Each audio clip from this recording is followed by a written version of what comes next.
Fraser. Mark. Hi mate, you alright? Yeah, could you? Yep. I'm not going to a wedding. Court. Maybe. Interview. You've been driving like the past manager. No. You ready? Now, do you want to have a rant about referees before we start? No. You sure? Not at all. Okay. What do you think about the chairman and being brought to book over his comments? Well, I think we're a little bit surprised by it. We didn't think what the chairman said warranted an FA charge, but I think the FA get a little bit sensitive about certain words, and maybe they felt that there was an intimation that the chairman was saying something about the integrity of the referees. That wasn't my interpretation of it, but I'm sure the chairman will have a view on it. I don't think he's answered the charge yet. I think he's got till Monday before he has to, so I'm sure he's thinking about the right course of action for him and for us. Is it a little bit galling when somebody, well, the manager has come out and called one of your players a cheat, and nothing happens, and then?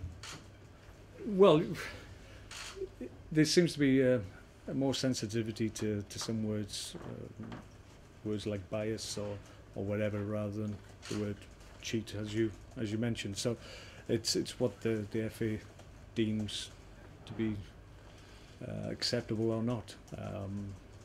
So it's a little bit difficult to understand where they're coming from sometimes, but I suppose they're trying to be consistent at all levels, and if they hear certain words being used, then maybe they feel that they have to do something about it. But my interpretation of what the chairman said wasn't in any way questioning the integrity of referees, and that wasn't the intention, but maybe that's what needs to be clarified.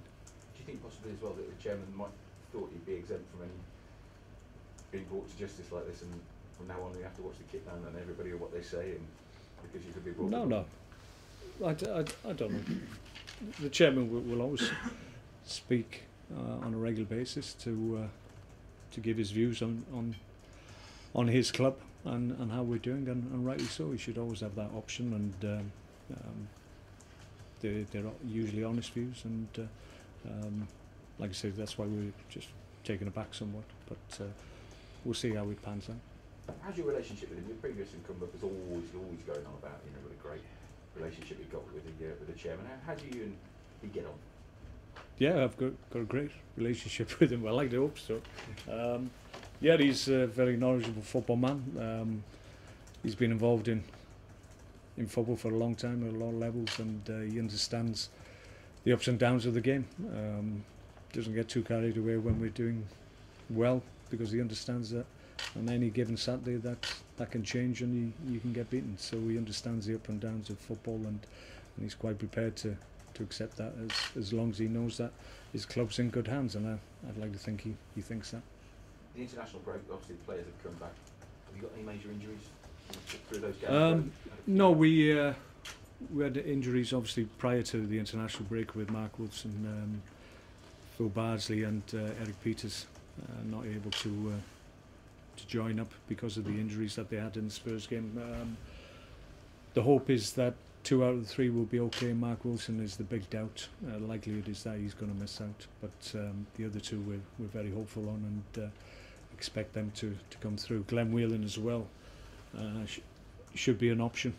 He's trained all week and done remarkably well to come back from a fracture in his leg. So we give it a good shot. Tried to get fit for the Irish game, wasn't possible, but he's benefited from a full week of training with the lads that were left behind, and he's looked okay. So he's near as we think to being back where he was before the injury. You're probably one of these that didn't want the break, given the result against Spurs. I mean, you could have just gone to the next game 2 days later.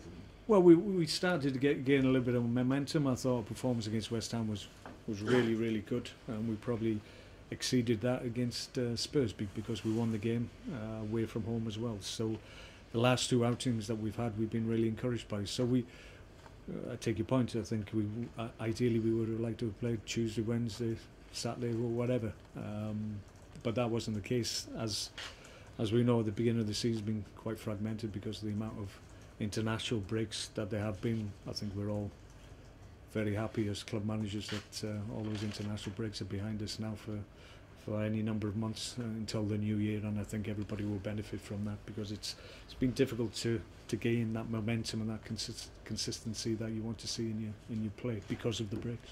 One person probably wanted Bojan, I mean, getting the first goal. I mean, he would definitely wanted to keep that momentum, wouldn't he? But are you confident that he will go into the next game back up there? Yeah, he's one of a number who are in a good place at the moment, playing well and in a good vein of form.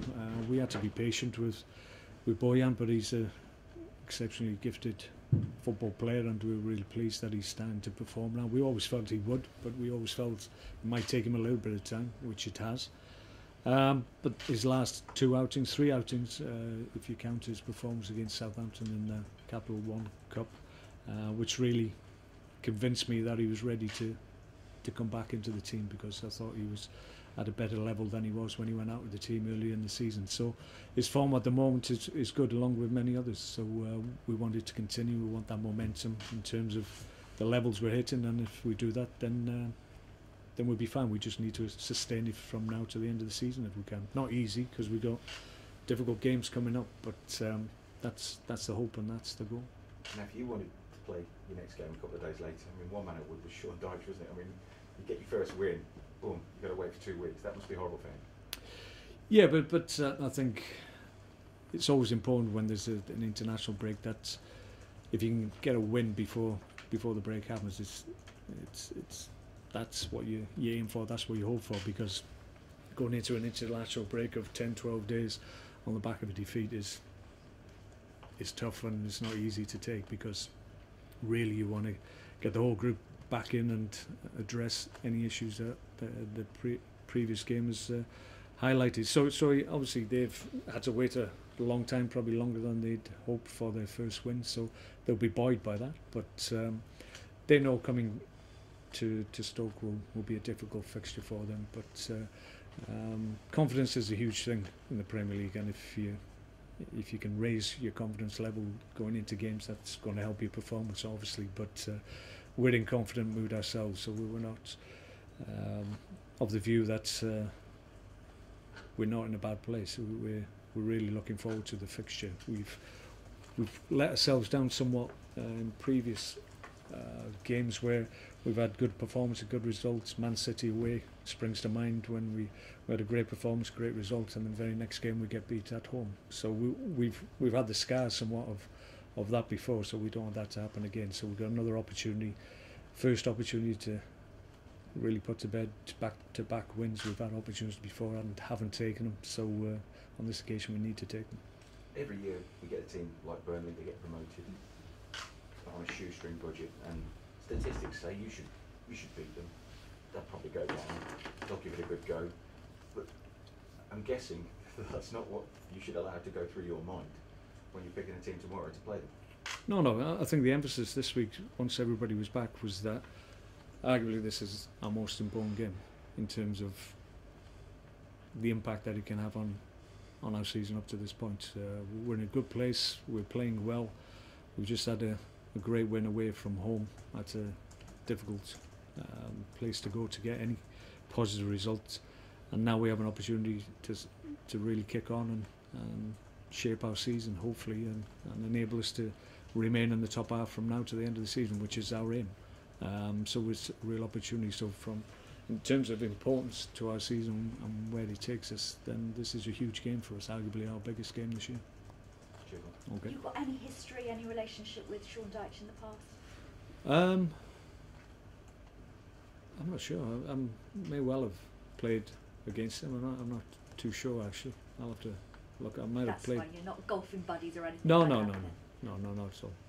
What do you make of the job he's done there, getting them promoted last season, and albeit bottom of the Premier League at the moment? What the job they've done in the Premier League? No, I think everybody was hugely impressed by what he did last year. I think he took everybody by surprise in terms of being able to galvanise a group that he had and bring them right through and take them on merit and get one of the places in the Premier League. It was huge effort by everybody concerned, and rightly Sean got the plaudits that he deserved. More difficult in the Premier League, I think he understood that and his players understood that, but it's still early days.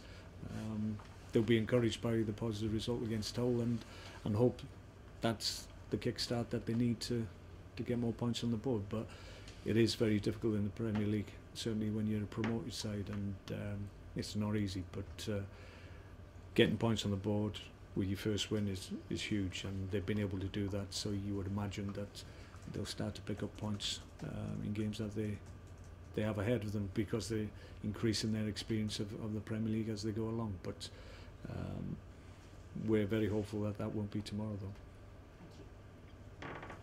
Hold on. Hold on. Okay. You've got a court now.